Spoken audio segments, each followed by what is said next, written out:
एक कल्पना करात की तुमचो मुखेली केन्नाच उलयना.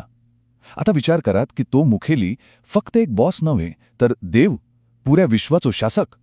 अशा परिस्थितीत कितें करचे? हीच ती 3000 वर्सां पयलींची एक अविश्वसनीय कहाणी. एक अशी कहाणी ज्या मनशान एका मौन देवाक जणू कामावयल्यान काढून उडयलो आणि आपलो नैतीक दिक्सूचक मोळ्यान न्हय तर आपल्याच भितर सोदून काढलो. सर्ग उलयना. सगळी सुरुवात ह्या एकाच समस्येवयल्यान झाली. विचार करात, जेन्ना सर्वोच्च अधिकारीच शांत असता तेव्हा बरे वायटाचो निवाडो कसा जातलो? कोण निमाणो निर्णय दितलो? ह्या एकाच प्रश्नान फक्त वाद निर्माण केलो ना, तर मनशाच्या विचारान एक व्हड क्रांती हाडली. एक अशी क्रांती जेणे एका पुराय साम्राज्याचं मूळ हल्ले. चला तर ही काणी आम्ही कशी समजून घेते ते पळूया. पहिली आम्ही समस्या पळूया. सर्गो उलयना. मागेर ताका लागून आयलेलं संकट. एक राजवंशो कसो कोसळलो.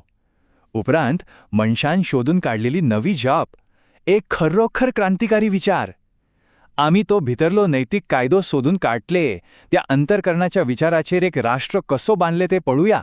आणि निमाणे तो प्राचीन भितरलो दिक्सूचक आजच्या युगांत कितलो महत्वाचो आसा ते जाणा जावया. ठीक आसा, चला सुरुवात करूया. भाग पहिलो. सर्ग उलयना. एका मुख्य सत्तेचं संकट. पळ्यात, प्राचीन शांग राजवंशात हो सर्ग वा तियान म्हणल्यार सगळ्या काही आशिल्लो. तोच निर्मोवपी, तोच न्यायाधीश, तोच मनशाच्या नशिबाचो धनी. म्हणल्यार जणू विश्वाचो व्हडलो अधिकारी. पण या सर्व शक्तिमान अधिकाऱ्याकडने एक व्हड समस्या आशिल्ली. एक संपर्क साधपाची समस्या. कोणूच त्याच्याकडे संपर्क करून शकनाशिल्लो. तो पुराय तऱ्याने शांत, एकदम मौन आशिल्लो. झाल्यार जेन्ना मुखेलीचा आदेश दिना तेन्ना कितें जाता, बरोबर? एक सत्तेची पोकळी तयार जाता. आणि ती पोकळी भरपाक कोण धांवणे आले? अर्थात पुरोहित आणि भविष्य सांगती. तांणी दावा केलो की फक्त तांकांचेच देवाचो आवाज ऐकता. म्हणल्यार तांणी देवाच्या रहस्याचं आपल्या राजकीय ताकदीत हपांतर करून घेतले. आणि देवाची इच्छा जाणूक त्यांची पद्धत तुमचो विश्वास बसचो ना.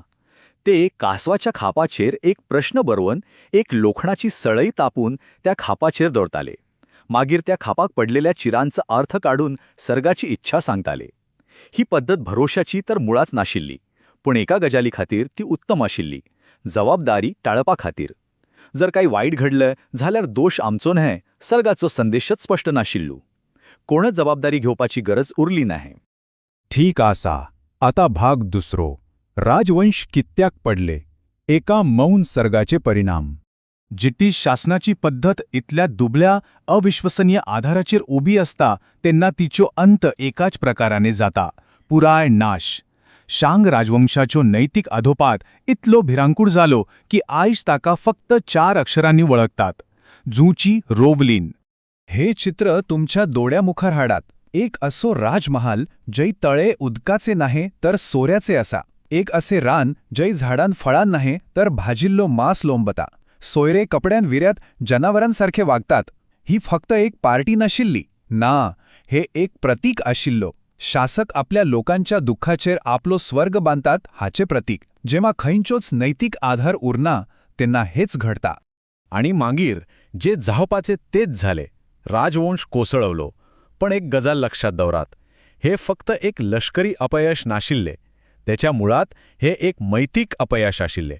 मौन देवान मार्गदर्शन दिले ना आणि शासकांनी आपल्या भितर खंयचोच दिसूसूचक नशिल्ल्यान आपल्या राज्याक सरळ नाशाचे वाटेर वेल्ले. आता तिसरो भाग. मनशान सोधून काढली नवी जाप. विचारांतली एक क्रांती. आदल्या राज्याच्या गोबरांतल्यान नव्या जू राजवंशान जन्म घेतलो.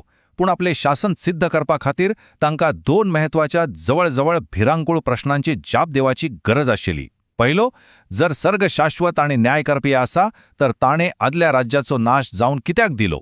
आणि दुसरो, जो खूप महत्वाचो, जर आम्ही आता मौन देवाचेर वा कासवाच्या खापांचेर विश्वास धरून शकना जाल्यार नैतिकतेचो नवो भरोशाचो आधार खंयचो.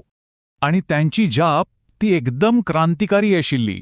तांणी स्वर्गाक न्हयकारलो ना, तांणी ताची व्याख्याच बदलून उडयली.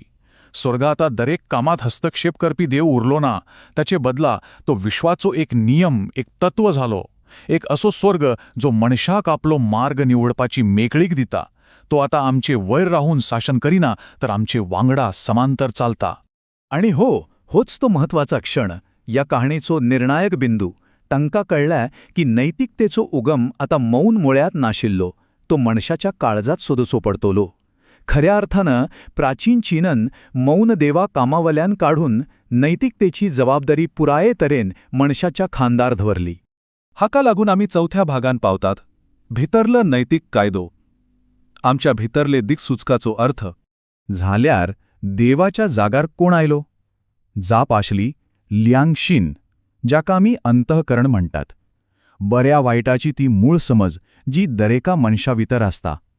तोच नवो नैतीक दिक्सूचक झालो. मुळ्यांतल्या मौना बदला आता काळजांतल्या आवाजाक महत्व मेळ्ळं.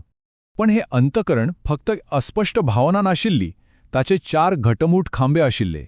पयलो रेन म्हणल्यार दुसऱ्यांखातीर दया, दुसरो यी म्हणल्यार नीत, आपल्या वायटाची लज आणि दुसऱ्यांचेर झालेल्या अन्यायाचो राग. तिसरो ली म्हणल्यार आदर वा समाजात वागपाची योग्य रीत. आणि चौथो झी म्हणल्यार बरे वाईट पारखुपाचो गिन्यान. हे 4 मिळून एक पुराय भितरली मार्गदर्शन प्रणाली तयार झाली. पळयाट ताणी हे विचार कसे एकठांय हाडले. हे 4 सद्गुण रेन, यी, ली, झी घेयात आणि ते एकाच संकल्पनेत एकठांय येतात. ल्यांगशिन वा अंतःकारण.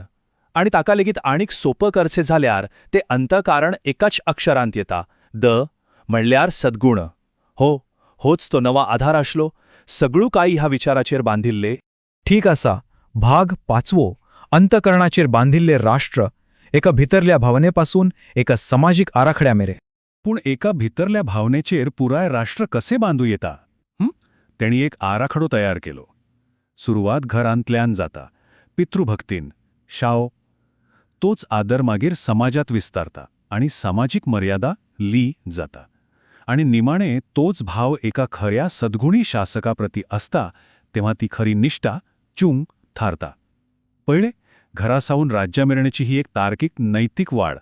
आणि हो विचार फक्त पुस्तकांत उरलो ना, तो अक्षरशः शारांच्या मुळान घाल्लो. ह्या तत्वज्ञानात प्रभावित झाल्या कोरियाच्या सिओल शाराची 4 मुख्य दारां पळयात.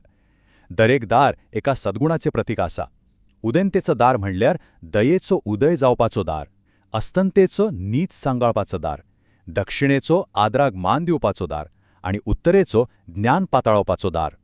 पुराय शार ह्या भितरल्या नैतीक दिक्सूचकाचो उगडास करून दिता. आणि हे आमकां निमाण्या भागात घेऊन वता. आयज भितरलो दिक्सूचक. 3000 वर्सां पयलींचो विचार आयज इतलो म्हत्वाचो कित्याक आसा?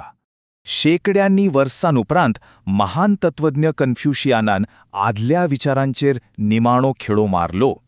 जेन्ना ताका विचारले सर्ग उलयता तेन्ना ताची जाप सडेतोड आणि एकदम अद्भुत आशिल्ली.